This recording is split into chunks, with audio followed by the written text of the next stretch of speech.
head chef's refusal to serve Clint Eastwood turns a simple dinner into an unforgettable moment. What led to this decision, and how does the legend respond?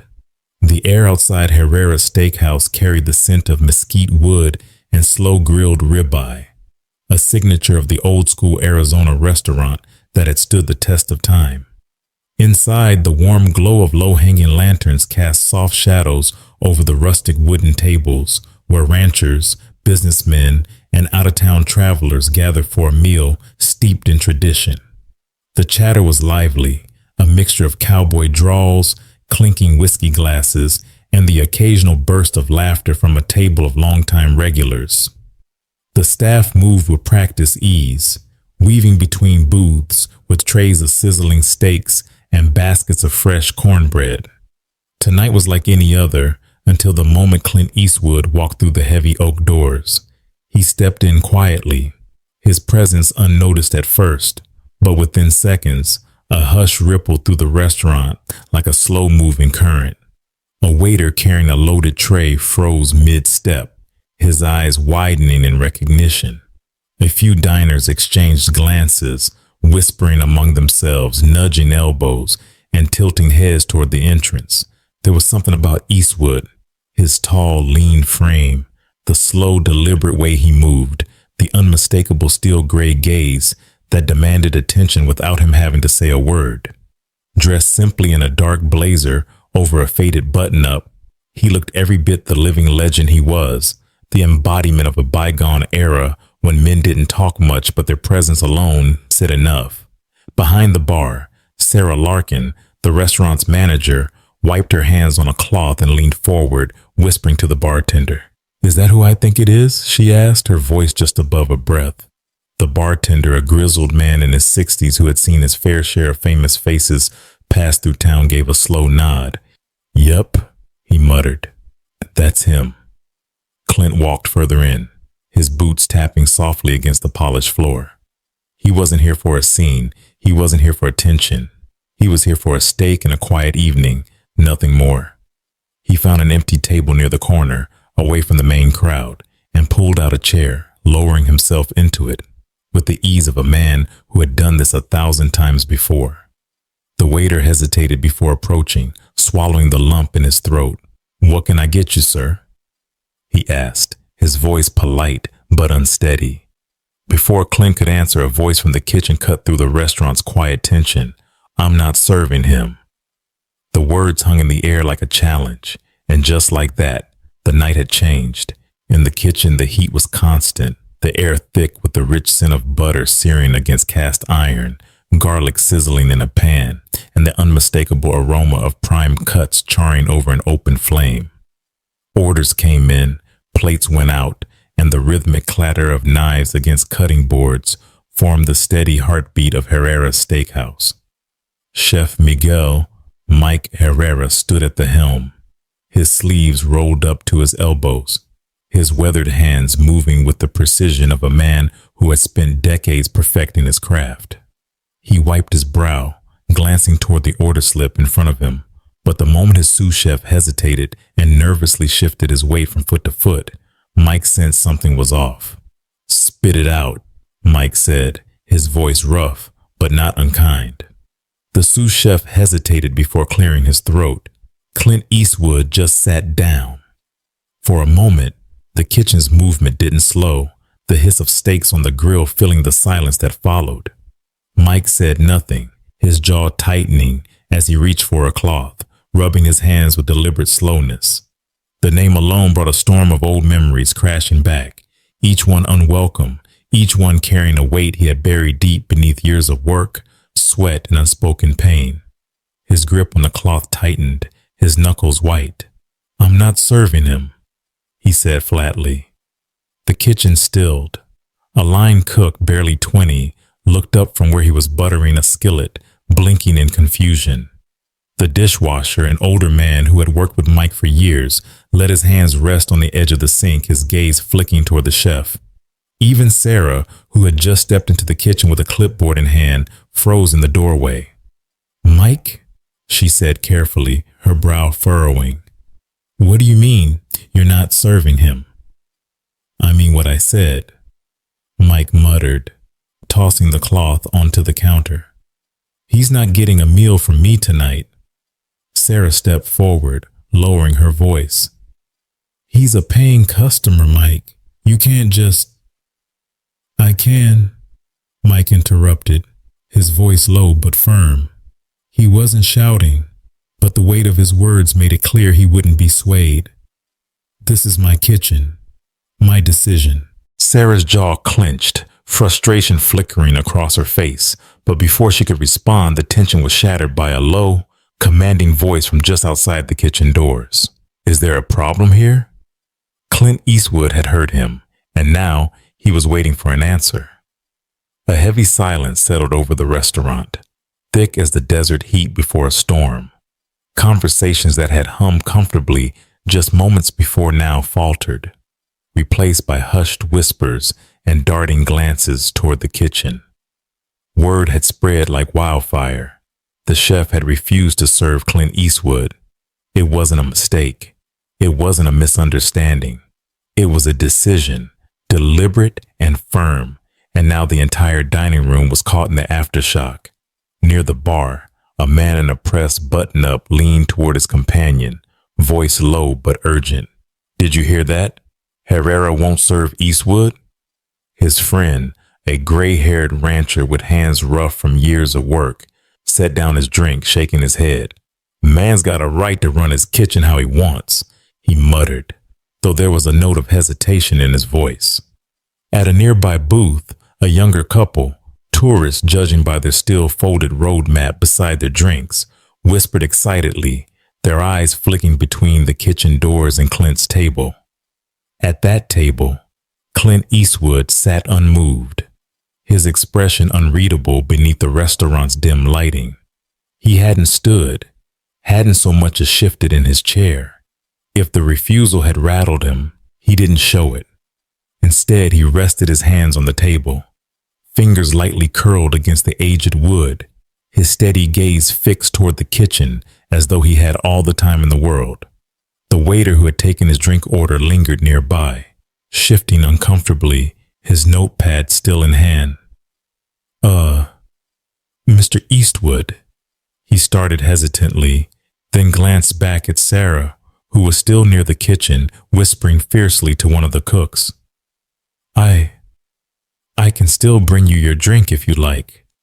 Clint exhaled slowly, barely noticeable, before lifting his eyes to the young man. Whiskey, he said evenly. Neat. That single order seemed to release some of the restaurant's held breath, but the unease remained. Across the dining room, a teenager with the phone raised just high enough to avoid detection was live streaming the moment, his voice a low whisper as he spoke into his mic. You guys aren't going to believe this. Clint Eastwood? Yeah, the Clint Eastwood just got refused service at a steakhouse. This is insane. Within seconds, the video was posted, the comments rolling in faster than he could read them. At the far end of the bar, an older woman in pearl earrings scoffed, shaking her head. I don't care what his reasons are. You don't turn away a man like Clint Eastwood, she muttered, taking a long sip of her wine. Back inside the kitchen, Chef Mike Herrera braced himself against the counter, jaw set, shoulders tight. He could feel the weight of what he had just done pressing down on him, hear the murmurs from beyond the doors, sense the shift in the air. He had drawn a line he wasn't sure he could erase. And outside, still seated, still calm, Clint Eastwood waited. Inside the kitchen, the tension was suffocating.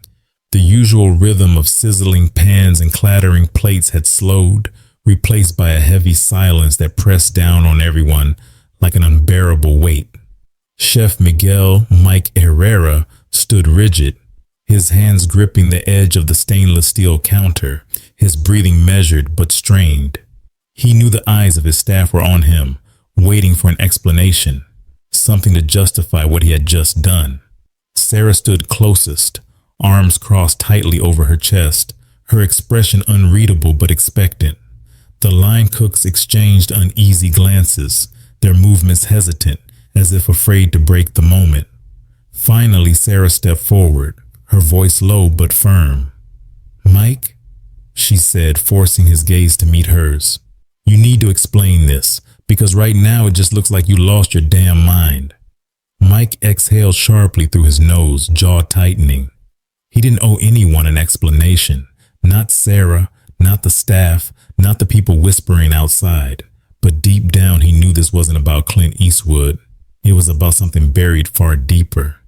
His throat felt tight as he ran a hand over his face, then let it fall to his side. You ever lose someone, Sarah? He asked, his voice quieter than before, rough around the edges. Sarah hesitated, thrown off by the question. Yeah, she admitted. But what does that have to do with Eastwood? Mike's fingers curled against the counter, his knuckles turning white. The memories came rushing back, memories he had spent years trying to bury. His younger brother, Jesse, had idolized Clint Eastwood. He had grown up watching his westerns, memorizing his lines, pretending he was a lone gunslinger destined to carve his own path. Jesse had always been that way, chasing the bigger life, refusing to play it safe. And at 18, he had done just that. He had left home, determined to live like the men in the movies, taking on rodeo circuits, bar fights, and bad decisions. And one night, he took on a risk he couldn't walk away from. Mike swallowed hard, his grip on the counter tightening. My brother, he finally said, his voice barely above a whisper. Jesse, he worshipped Eastwood, wanted to be like him. Tough, untouchable. He thought life was one long western where the hero always walked away. He exhaled, eyes dark, only he didn't. He died trying to be something he wasn't.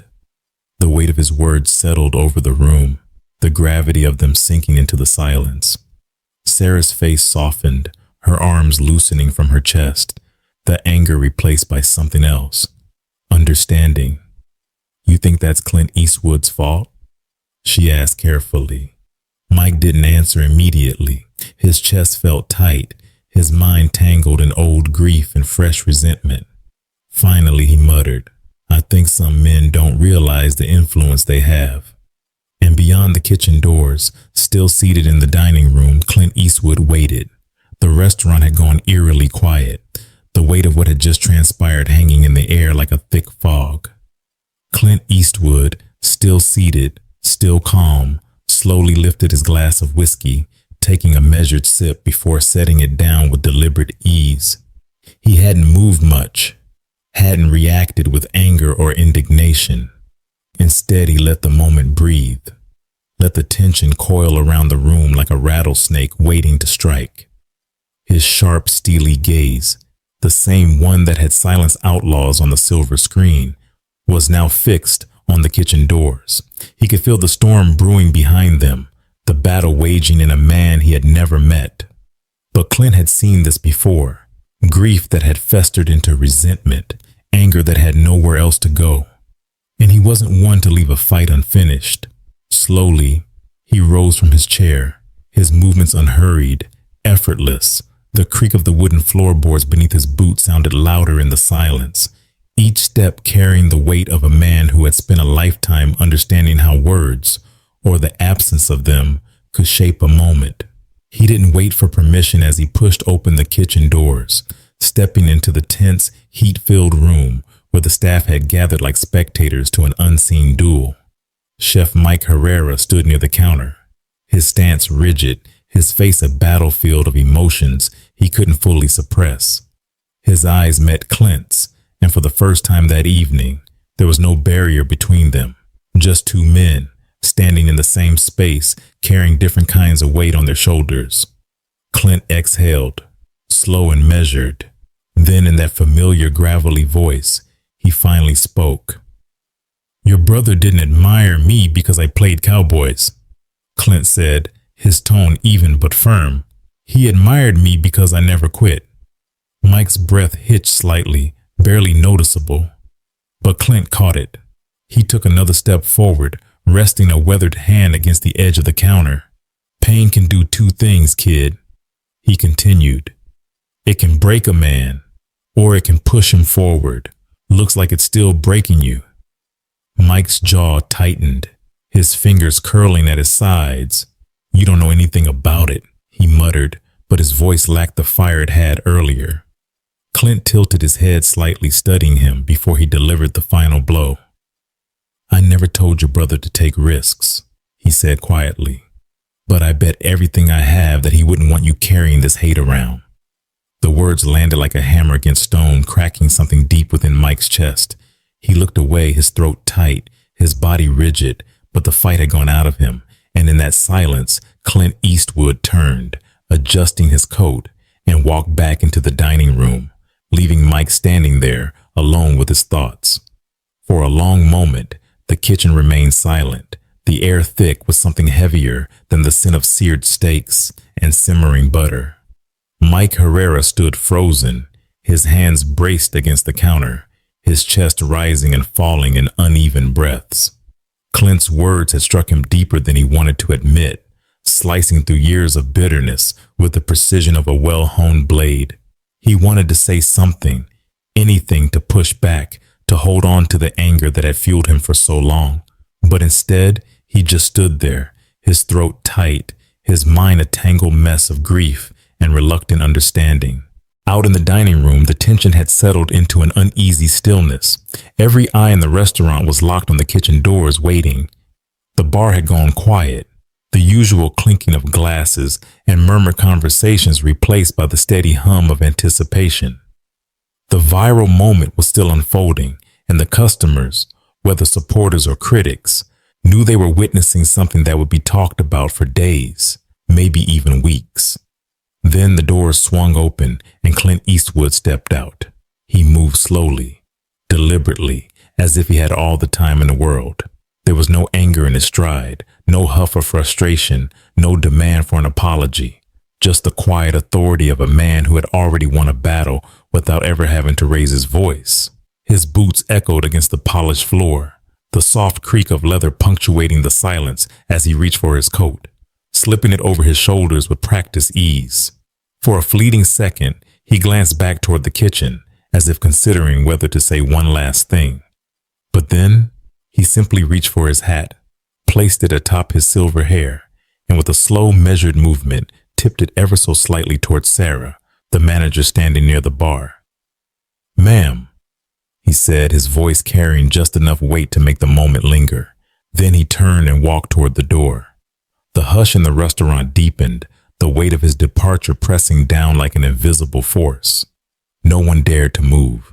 Even the customers who had sided with Mike in the beginning now seemed unsure, shifting uncomfortably in their seats. The viral cameras were still rolling, capturing every step as Clint reached for the handle, pulled the door open, and stepped out into the night without another word. And just like that, the legend had left the building.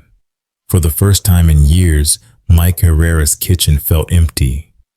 The usual clatter of pans, the rhythmic sizzle of steaks, the steady hum of orders being called, all of it had faded into the background. His staff moved cautiously around him, their eyes flicking toward him as if waiting for an outburst that never came. But Mike wasn't angry. He wasn't even sure what he was feeling. He stood near the counter, one hand gripping his edge, staring at the kitchen doors as if expecting Clint Eastwood to walk back through them. But the legend was gone, leaving behind nothing but silence and the heavy weight of words that refused to be ignored. Out in the dining room, conversations began to stir, hushed whispers growing into murmurs, then into full-blown discussions. Some customers shook their heads in disappointment. Others debated whether Mike had been justified, and a few even left without finishing their meals. The restaurant, once a place of warmth and camaraderie, now felt divided, split down the middle by a decision that, just minutes ago, had seemed so simple. And then there were the phones. Social media was on fire. The teenagers' live stream had already amassed thousands of views, comments pouring in faster than they could be read. Some called Mike a man taking a stand, while others labeled him the chef who turned away a living legend. The debate raged on, but for Mike, none of it mattered. Because for the first time in years, he wasn't thinking about the outside world. He was thinking about Jesse. Later that night, long after the last plate had been cleared and the neon open sign had flickered off, Mike sat alone in his office, staring at an old creased photograph. Jesse grinning, his cowboy hat tilted back, his arm slung casually over Mike's shoulder. The memory felt both sharp and distant, a reminder of a time before resentment had taken root. His brother had lived fast, maybe too fast, but had he really been chasing an illusion? Or had he just been chasing something he believed in? Mike exhaled, rubbing a tired hand over his face. Then he reached for a pen. The next morning, a single letter arrived at a hotel in town. It was simple, handwritten, and addressed to a man who had walked away with dignity the night before. Mr. Eastwood, I think you were right. Jesse wouldn't have wanted me carrying this hate around. I can't change what happened, but maybe I can change what happens next. That's something at least. Mike Herrera. And in his hotel room, Clint Eastwood smirked, folded the letter, and tucked it into his coat pocket. A month had passed since that night, but Herrera's steakhouse hadn't been the same. The whispers had died down, the online debates had shifted to new controversies, and life had moved on. For most people, but not for Mike Herrera. The weight of that night, the conversation he never expected to have, and the letter he never thought he'd write had stayed with him. Something had changed. Maybe it was guilt. Maybe it was understanding. Maybe it was just time. So when the heavy oak doors swung open one evening and Clint Eastwood walked back into the restaurant, the entire room seemed to pause. Conversation stalled, forks hung in midair, and heads turned so quickly it was a wonder no one strained a muscle. But this time there was no tension, only quiet curiosity. Mike was behind the counter, a fresh steak sizzling on the grill, but he knew. He didn't need to look up to know who had just stepped inside. He wiped his hands on a towel, took a steadying breath, and finally turned. Their eyes met across the dining room. A silent understanding passed between them. Without a word, Mike grabbed a plate, carefully plated the steak, and walked it over to Clint's usual table. He set it down himself. "It's on the house," Mike said, his voice steady but softer than before. Clint studied him for a long moment, then nodded. "I don't take charity," he said. Mike smirked, shaking his head. "Then think of it as a damn good steak, served the way it should have been the first time." A small pause. Then Clint picked up his fork and took a bite. The tension that had once filled the restaurant was gone, replaced by something lighter, something almost peaceful. A waitress, unsure what to do, hesitated near the table, then finally smiled. People went back to eating. The moment had passed, and now it was just another night. As he ate, Clint glanced up at Mike, who was about to walk away. "You ever think about hiring an old cowboy?" Mike snorted. "You'd scare off the customers." Clint smirked, shaking his head as he cut another piece of steak. "Maybe." And just like that, the past was put to rest, one bite at a time. Life has a way of holding on to old wounds, keeping us trapped in grief, anger, or regret. But what we carry inside us is a choice. Clint Eastwood's quiet wisdom in this story reminds us that resentment weighs us down, while understanding sets us free. Mike Herrera spent years blaming someone for his pain, only to realize that the burden he carried was one of his own making. In today's world, where division and past grudges often shape how we see others, this lesson feels more important than ever. Forgiveness doesn't mean forgetting. It means choosing to move forward. It means recognizing that life isn't about holding on to bitterness, but about finding peace in what remains. How often do we let anger shape our lives? How many bridges have we burned over something that, in the end, wasn't worth the fire? Maybe it's time to take a step back, let go, and start fresh. What do you think? Have you ever held on to something longer than you should have? Share your thoughts below. We'd love to hear your perspective on forgiveness, redemption, and second chances.